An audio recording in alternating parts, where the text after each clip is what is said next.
น้องอันทาว่ามีผู้บ่าวเนาะหรือว่าหนุ่มโสดหนุ่มลาวหนุ่มไทยแบบเขาอยากจีบอยากล้มน้องนี่น้องล้มได้บ่หนุ่มไทยก็ได้บ่น้องโดยโอ้ประมาณอายุเท่าไรน้องอายุน้องมีจำกัดบ่อายุซำใดหรือว่าซำใดก็ได้หรือว่าแนวใดอายุผู้บ่าวที่จะมาจีบน้องนี่น้องซำใดก็ได้ซำใดก็ได้เนาะโดยขอแต่โสดไว้ก่อนเนาะน้องเนาะโดยถ้าว่ามีเมียแล้วก็บ่ได้เนาะน้องเนาะโดยโอ้พี่น้องเอ้ยแสดงว่าน้องว่าเปิดใจให้หนุ่มโสดจีบอยู่พี่น้องเว้ยหนุ่มลาวหนุ่มไทยจีบได้เนาะพี่น้องเนาะ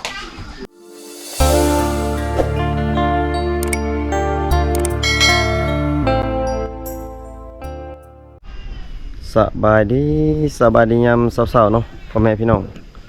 สบายดี FC ทุกท่านเนาะพี่น้องยินดีต้อนรับ FC เข้าสู่ช่องบ่าวผู้ไทยบรรณาแนลคือเก่าแล้วพี่น้องเนาะวันนี้บ่าวผู้ไทยสิพา FC ไปหาสาวๆอยู่ในเขตชนบทนะพี่น้องเนาะสาวชนเผ่ามังกองพี่น้องเนาะเพราะว่ามีไกด์นำทางเนาะเพิ่นสิพานำทางไปอยู่เฮือนของสาวๆเนาะพี่น้องเป็นจะได้กะไปติดตามมาชมกันเนาะพี่น้องเนาะนี่ก็เป็นหมู่บ้านหมู่บ้านปะเสียเนาะพี่น้องเนาะหมู่บ้านปะเสียหมู่บ้านนี้เป็นหมู่บ้านที่กว้างอยู่พี่น้องเว้ยแต่ว่าเป็นเพื่อนส่วนหลายเป็นหลังน้อยๆนะพี่น้องเป็นหลังคาน้อยนะพี่น้องนี่ก็สิเป็นแบบหมู่บ้านชนเผ่ามังกรนะพี่น้องอากาศร้อนแต่เช้านี่พี่น้องเว้ยอากาศร้อนยามเช้าเนาะพี่น้องเดี๋ยวมีทีมงานเพิ่นนำทางไปโอ้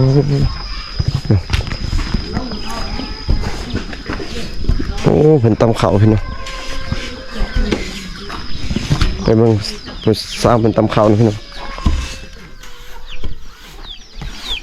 โอ้สบายดียังตำข้าวอ๋อพี่น้องตำข้าวให้บ่นี่มั้ยข้าวให้บ่นี่โอ้ข้าวให้เนาะนี่โอ้พี่น้องมาเบิ่ง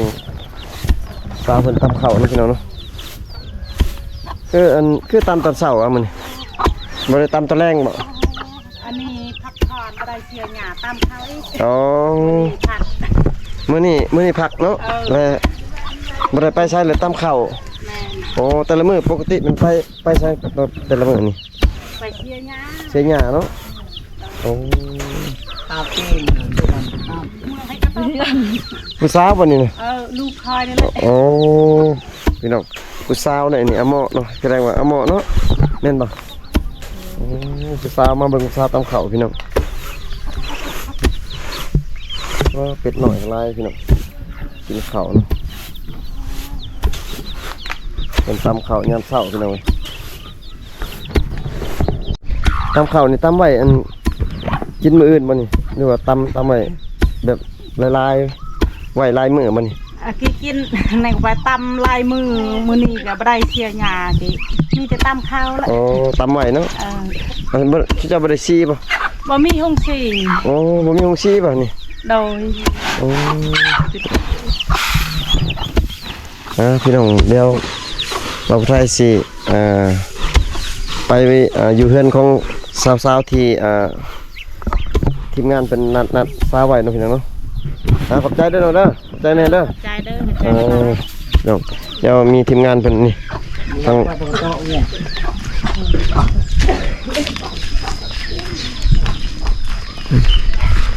เป็นเฮือนน้อยๆนะพี่น้องเฮือน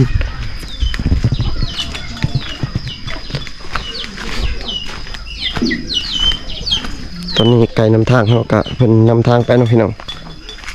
เพื่อนสาวๆนี่แหละพี่น้องพี่น้องตอนนี้เบาให้กะมาฮอดเพื่อนสาวที่ทีมงานเพิ่นได้นัดไว้นะพี่น้องเนาะโอ้สบายดีพี่สาวสบายดีชื่อยังเนาะนี่ชื่อกะโตกะโต กะโตะ โต โอ้ชื่อกะโตะเนาะสบายดีแม่เด้อแม่สองคนบัดนี้ผู้ใดเป็นแม่อ๋อแม่คนนี้เป็นเอ้ยไผบ่เป็นอะไรเป็นหยัง ไปยาว เป็นหมู่ในบ้านนี่บ่ โดย อ๋อเพิ่นมาเลินอยู่นี่ โดย โอ้บ่ได้ออกสวนบ่มื้อนี้ บ่ บ่ได้ออกสวนเนาะพี่น้องสาวโต๊ะเนาะสาวกะโต๊ะสาวโต๊ะโอ้สาวโต๊ะเนาะโต๊ะที่เฮานั่งเฮียนนี่แม่นบ่แม่นบ่สาวโต๊ะเนาะพี่น้องเนาะโอ้พี่น้องบ่ฮู้ว่าทีมงานเพิ่นฮู้จักว่าผู้สาวงามอยู่นี่เนาะพี่น้องเนาะบ่าวไทยสิได้มาตลอดแล้วพี่น้องเอ้ยเนาะมีผู้สาวงามอยู่ในหมู่บ้านนี่เนาะพี่น้องตอนนี้น้องสาวเพิ่นสีผ้าขึ้นอยู่เทิงเฮือนของน้องเนาะพี่น้องเพิ่นสีผ้าขึ้นนั่งร่วมกันอยู่เทิงเฮือนเนาะพี่น้องเนาะมาเบิ่ง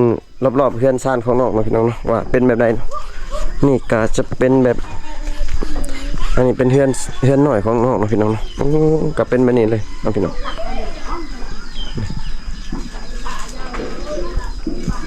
เป็นเฮือนครัวของน้องเนาะพี่น้องเนาะกะเฮือนก็ยังสุดโทรมนั่นล่ะพี่น้องเนาะเฮือนก็ยังแบบว่ายังเรียกว่ายังขาดเคินนั่นแหละเนาะพี่น้องเพราะว่ามันยังบ่สำเร็จเนาะพี่น้องเป็นเฮือนครัวอันนี้ก็จะเป็นเฮือนใหญ่เนาะพี่น้องเฮือนใหญ่เนาะพี่น้อง เพื่อไทย ตาตะเบิ่งมีแต่ FC น้อยเบิ่งพี่น้อง FC หลายๆเล็กน้อยบ้านนะเด็กน้อยหลายเนาะพี่น้องเนาะอยู่หมู่บ้านนี่เนาะโอ้แปลกเนาะพี่น้องแต่ละบ้านมันบ่คือกันเนาะพี่น้องเพราะว่าไปบางบ้านก็บ่มีเด็กน้อยเนาะเด็กน้อยบ่หลายเนาะแต่ว่าหมู่บ้านนี่เด็กน้อยหลายๆพี่น้องเดี๋ยวรอถ่าน้องสาวโต๊ะเพิ่นเนาะเพิ่นกำลังกวาดเฮือนของน้องอยู่เพิ่นสิให้บ่าวไทยแล้วก็ขึ้นลมกันอยู่เทิงเฮือนพุ่นล่ะพี่น้องเนาะพี่น้องเด็กน้อยหลายนะพี่น้อง FC เขาเจ้ามาเบิ่งนี่เบิ่งเคยได้บ่คลิปอันของอ้ายนี่เคยเบิ่งบ่ไปไหนก็เห็นพี่น้องก็เจ้ามาเบิ่งพี่น้องหลายพี่น้องตอนนี้บ่าวไทยก็สิขึ้นอยู่เทิงเฮือนของน้องสาวโต๊ะเนาะพี่น้องเนาะวันอื่นก็ขออนุญาตขึ้นเฮือนก่อนพ่อแม่พี่น้องเนาะจะกินจะทานพี่น้องบ่าวไทยสิขึ้นเฮือนโอ้เป็นเฮือนของน้องสาวโต๊ะนะพี่น้องเครื่องเขาเจ้าก็จะตากไว้แบบนี้เลยนะพี่น้องเนาะเครื่องเขาเจ้าเนาะ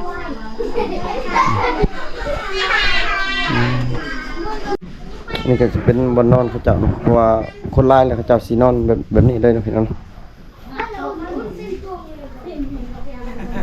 เดี๋ยวบอกถ้าสีไปนั่งอยู่บนเย็นๆนะพี่น้อง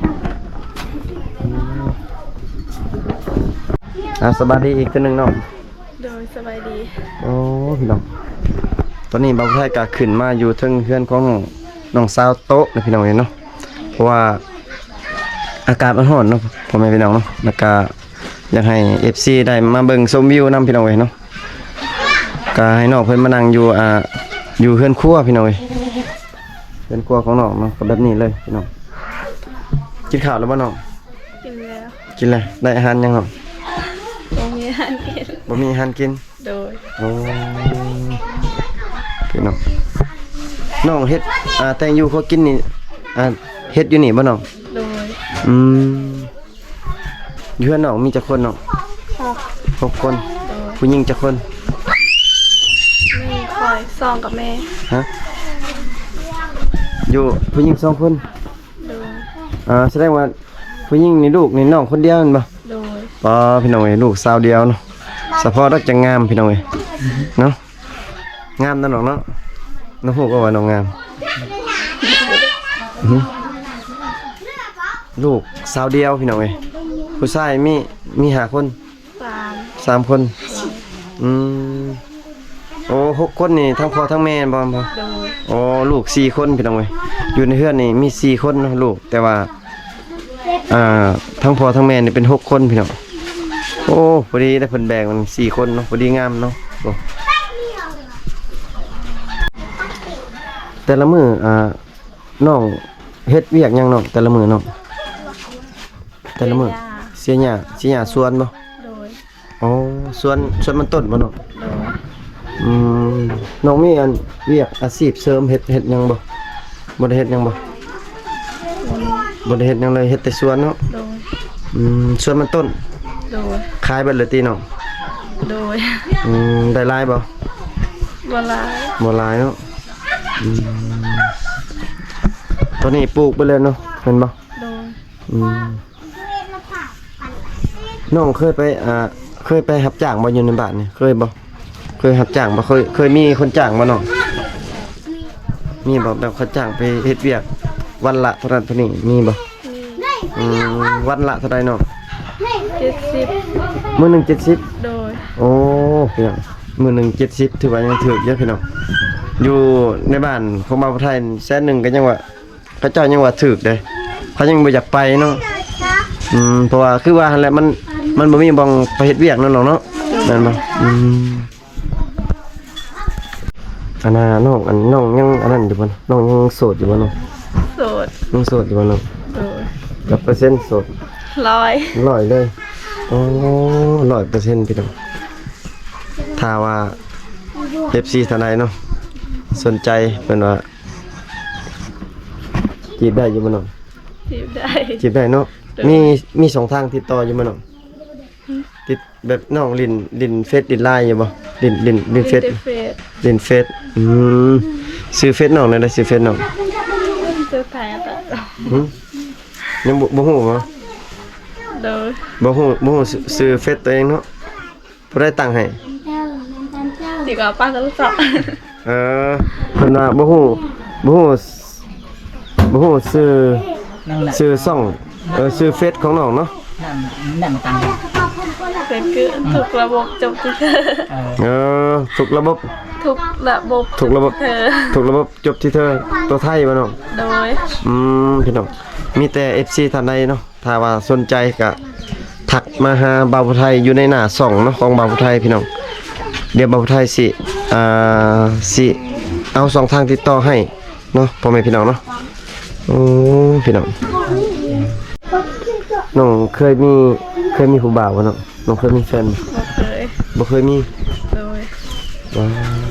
แต่น้องใหญ่มากนี่ยังบ่เคยมีแฟนบ่ยังบ่เคยลบผู้บ่าวเนาะน้องเนาะ โดย แสดงว่ายังโสดพี่น้องเว้ยยังโสดซิ่งๆนี่ล่ะพี่น้องเนาะแม่นบ่น้อง แม่ โอ้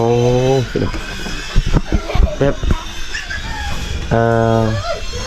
พี่ของชุน้องนี่ผู้บ่าวขึ้นมาล่มนี่ขึ้นมาล่มอยู่ในเฮือนเลยบ่น้อง โดย ขึ้นแบบว่าขึ้นมาล่มอยู่ในเฮือนแบบว่าเข้าอยู่ห้องเลยก็ได้บ่น้องแบบขานั่งลมกันได้บ่แบบผู้บ่าวเคยแบบชุน้องขึ้นมาล่มอยู่ในเฮือนนี่หรือว่าต้องนั่งแบบอยู่นอกเฮือนหรือว่าเฮาสิเข้าล่มกันอยู่ในห้องก็ได้บ่เรือนนี่ได้ ครับ นั่งนี่คือ นั่งอยู่ในเฮือน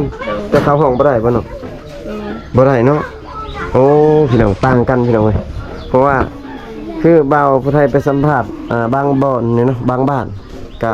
เพิ่นว่าผู้บ่าวนี่โสดนี่เข้าอยู่ในห้องเลยเนาะแต่มันต่างกันเนาะเนาะ โดย แต่ว่าชุดน้องนี่บ่ได้เนาะ โดย ต้องนั่งร่มกันอยู่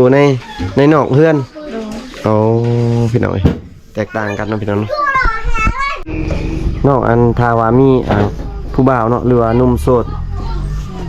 หนุ่มลาวหนุ่มไทยแบบเขาอยากจีบอยากล้มน้องนี่น้องล้มได้บ่ โดย หนุ่มไทยก็ได้บ่น้อง โดย โอ้ประมาณอายุเท่าไรน้องอายุน้องมีจำกัดบ่อายุซำใดหรือว่าซำใดก็ได้หรือว่าแนวใดอายุผู้บ่าวที่จะมาจีบน้องนี่น้อง ซ้ำได้ก็ได้ ซำใดก็ได้เนาะ โดย ขอแต่โสดไว้ก่อนเนาะน้องเนาะ โดย ถ้าว่ามีเมียแล้วก็บ่ได้เนาะน้องเนาะ โดย โอ้พี่น้องเอ้ยแสดงว่าน้องว่าเปิดใจให้หนุ่มโสดจีบอยู่พี่น้องเว้ยหนุ่มลาวหนุ่มไทยจีบได้เนาะพี่น้องเนาะพี่น้องถ้าว่าท่านได้สนใจก็ทักมาหาบ่าวไทยเนาะอยู่ในหน้าช่องของบ่าวไทยมี2ทางติดต่อให้เนาะพี่น้องพี่น้องน้องเพิ่นกล่าวว่าเปิดใจให้ FC คุยได้เนาะพ่อแม่พี่น้องเนาะก็น้องเพิ่นก็โสด 100%พุ่นว่าพี่น้องเอ้ยน้องเข้าโรงเรียนอยู่บ่น้อง พอ น้องเขียนเป็นบ่อ่านเป็นบ่อ่านหนังสือเป็นบ่อ่านได้อยู่เนาะ โดย น้องเข้าฮอดปใดห้องใดเนาะ ก็หา เข้าฮอดปห้าโอ้แสดงว่าเพิ่นอ่านได้เขียนเป็นพี่น้องเอ้ยเนาะแต่ว่าบ่เก่งปานใดเนาะพี่น้องเพราะว่าน้องเรียนจบแต่ประถมเนาะพี่น้องก็มีแต่เพิ่นอ่านได้เล็กๆน้อยๆเนาะพ่อแม่พี่น้องเนาะแต่ละมื้อซื้อน้องแบบไปหากินนี่ไปหากินแถวใดเนาะหากินแถวใดแบบหากินหาอาหารนี่หาหน่อไม้หาหยังบ่หาผักบ่ แม่คุย แถวห้วยหาปลาบ่ โดยหาปลา เอาใส่หม้องเอาบ่หรือว่าสอน ซ้อน สอนเอาโอ้น้องก็เคยไปอยู่บ่น้อง คือ เคยไปสอนอยู่เนาะ โดย โอ้ได้หลายอยู่บ่น้อง บ่ลาย บ่หลายเนาะ โดยบางมือก็ลายบางมือก็บ่ได้ลาย อ๋อบางมื้อก็บ่ได้เนาะ โดย แต่ว่าอาหารการกินนี่ชิน้องแถวอยู่บ้านของชิน้องนี่บ่มีตลาดติบ่มีห้านขายเครื่องเนาะ โดย อ๋อก็ยุ่งยากเนาะน้องเนาะ โดย ยุ่งยากเพราะว่า ถ้าเฮามีเงิน40-50,000อยากซื้ออาหารก็ยากเนาะน้องเนาะ โดย ต้องได้ไปซื้อบ่อนใหม่แม่นบ่ โดย บ้านอื่นน้องเพราะว่าอยู่บ้านน้องนี่บ่มีตลาดเนาะพี่น้องบ่มีห้านค้าเนาะก็เลยยุ่งยากหน่อยนึงพี่น้องแล้วก็บวกกับเงินก็บ่มีพี่น้องเอ้ยก็เพื่ออยากได้ซื้อเทื่อหนึงก็โดนๆเทื่อหนึงเนาะน้องเนาะไปซื้ออาหารเคยซื้ออยู่บ่น้อง ก็คือ บ่เคยซื้ออาหารจากอาหารมากินบ่มีแต่หาตามธรรมชาติ โดย โอ้ไกลบ่น้องแบบห้วยซั่นอยู่บ้านน้องไกลบ่ บ่ได้ไกลปานใด อ๋อบ่ได้ไกลพี่น้องก็ใครแต่ว่าบอนอยู่หากินมันบ่ไกลพี่น้องแต่ว่าต้องได้ไปซ้ำว่าเกือบได้ไปทุกมื้อเนาะน้องเนาะคันบ่ไปนี่ก็บ่มีแนวกินเนาะ โดย พี่น้องก็น่าสงสารน้องอยู่พี่น้องแสดงว่าน้องนึ่งข้าวนึ่งน้ำนี่น้องลุกนึ่งข้าวบ่หรือนึ่งแม่ แม่ บางมื้อก็แม่น้องเคยบ่นึ่งข้าว เคย อ๋อก็แสดงว่ามีแต่น้องและกับแม่เนาะ โดย นึ่งข้าวล้างถ้วยแม่นบ่น้อง โดย ถ้วยหม้อซะน้องอยู่ไสน้องซ้ำนี่ล่ะบ่ โดย ฮะบ่มีเลยซ้ำนี่บ่ โดย โอ้พี่น้องเอ้ยถ้วยหม้อก็ซ้ำนี่แหละพี่น้องเอ้ยอยู่เพื่อนของน้องอันนี้ก็เป็นกระโตกบ่อนช่วยข้าวบ่น้องแม่นบ่บ่อนช่วยข้าวบ่บ่อนช่วยข้าวบ่อนเฮานึ่งข้าวโอ้ตะพุ่นเนาะโอ้พี่น้องแบบนี้เลยพี่น้องเอ้ยก็บ่มีถ้วยบ่มีหยังเนาะพี่น้องก็มีแต่ซ้ำนี่เนาะพี่น้องอันนี้ก็เป็นซานเป็นอย่างนี้บ่มีหยังเลยพี่น้องกระติกน้ำที่เพิ่นล้างถ้วยล้างหยังก็มีแต่2หน่วยเนาะพี่น้องถ้วยบวงบ่หลายเนาะพี่น้องเพิ่นก็แสดงว่าถ้วยบวงนี่หม้อนี่ยังบ่หลายเนาะน้องเนาะหลายบ่ บ่ลาย ยากยุ่งยากอยู่บ่เวลาเฮาตักกินตักหยังแบบนั้น ยาก ยุ่งยากบ่มีถ้วยบวงปานใดเนาะ โดย ยุ่งยากเนาะพี่น้องแสดงว่าน้องเพิ่นก็แบบว่าถ้วยบวงเนาะพี่น้องหรือว่าหม้อก็ยังบ่กลุ่มเนาะพี่น้องเนาะบ่มีลายพี่น้องเอ้ยได้ประมาณฮอดบ่10ใบเนาะพี่น้องข้าวนี่น้องข้าวชื่อน้องเฮ็ดให้นี่ได้หลายบ่น้อง บ่ได้ลาย คุมกินอยู่บ่พอกินอยู่บ่ บ่คุม บ่คุมกินเนาะ โดย โอ้แต่ละปีชื่อน้องยังได้เฮ็ดหยังได้ซื้อบ่น้องได้ซื้อเติมบ่ ซื้อเติม โอ้ได้ซื้อเติมปีหนึงได้บ่ซื้อ 2-3 สอบกว่าบ่ดู กว่า เนาะอ๋อพี่น้องเพราะว่าข้าวก็บ่พอกินเนาะพี่น้องเนาะก็แสดงว่าครอบครัวนอนก็บ่มีรายรับเนาะพ่อแม่พี่น้องก็ข้าวก็บ่พอกินเนาะพ่อแม่พี่น้อง อืมน้องถ้าว่าแบบว่ามีผู้ใหญ่ใจดีหรือว่ามี FC เพิ่นแบบว่าอยากอยากอยากช่วยตัวอย่างว่ามีข้าวมีหยังเนาะสิ่งที่ขาดเกินข้าวจะได้เงินซื้อถ้วยบ่ซื้อบวงบ่จังซี่ตัวสิ่งที่ขาดเกินจะแนวจำเป็นน่ะน้องอยากได้หยังน้องตัวอย่างก็อยากให้เพิ่นช่วยตัวอย่างว่าเพิ่นอยากได้หยังเนาะ จะเลยเข้า อยากได้ข้าวสารบ่ โดย โอ้พี่น้องเพิ่นว่าอยากได้ข้าวเนาะพ่อแม่พี่น้องตอนนี้ข้าวยังลายบ่เนาะอยู่ในเรือนยังลายบ่ บ่ได้ละ บ่ลายเนาะ โดย เพราะว่าครอบครัวนี่อยู่นำกัน6คนเนาะน้องเนาะ โดย ก็บ่กลุ่มกินพี่น้องน้องเพิ่นว่าเซาโต๊ะเพิ่นว่าอยากได้ข้าวเนาะพี่น้องพี่น้องถ้า FC ท่านใดเนาะที่คิดสงสารอีต้นน้องก็สามารถซัพพอร์ตช่วยเหลือน้องได้เนาะพ่อแม่พี่น้องทักหาบ่าวผู้ไทยเนาะอยู่ในหน้าช่องของบ่าวผู้ไทยเนาะพี่น้องเนาะมี2ทางติดต่อให้เนาะถ้าว่ามี FC แบบช่วยเหลือเนาะกับบ่าวผู้ไทยก็สิมาเป็นสะพานบุญให้เนาะพ่อแม่พี่น้อง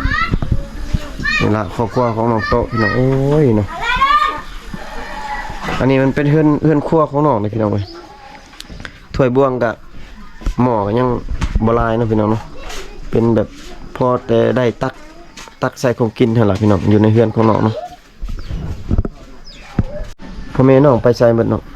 พ่อของน้องไปใส่ พ่อไปแขก พอไปแขกแล้ว โดย อ๋อไปแขกแสดงว่าไปเฮือนพี่น้อง โดย ไปเวียกเนาะบ้านอื่นบ่ โดย อ๋อพี่น้องยังเหลือแต่แม่เนาะ โดย แม่เพิ่นอยู่ตารางเนาะพี่น้องเอ้ยเสียงเด็กน้อยก็หลายพี่น้องเด็กน้อยหลายยอมรับเลยบ้านนี้พี่น้องเด็กน้อยหลายพี่น้องพ่อแม่พี่น้องคลิปนี้บ่าวผู้ไทยก็มาถามน้องสาวโตะเนาะพี่น้องสถานะของน้องเนาะแล้วก็สิ่งที่น้องต้องการในชีวิตของน้องเนาะพี่น้องอยากให้ถ้าว่ามีผู้ใหญ่ช่วยเนาะพี่น้องเพิ่นว่าจะได้ข้าวสารเนาะพี่น้องอยากได้ข้าวสารมากินนี่ล่ะพี่น้องเพราะว่าครอบครัวน้องก็ยังยากจนนั่นแหละคันยังขาดแคลนเนาะน้องเนาะ โดย ข้าวสารก็บ่พอกินเนาะพี่น้องมันหลายคนเนาะพ่อแม่พี่น้องก็มีแต่ฝากถึง FC ผู้ใหญ่ใจะดีหั่นล่ะพี่น้องช่วยซัพพอร์ตน้องสาวโตะนี่เด้อพ่อแม่พี่น้องเนาะคลิปนี้บ่าวไทยก็สิได้ขอปิดคลิปไว้เพียงซ้ำนี้ไว้ก่อนเนาะพี่น้องเนาะกับบ่าวไทยก็สิได้อำลาพระจากน้องสาวโตะไปก่อนเจอกันคลิปหน้าเด้อพ่อแม่พี่น้องเนาะเอาบ๊ายบาย FC เด้อน้อง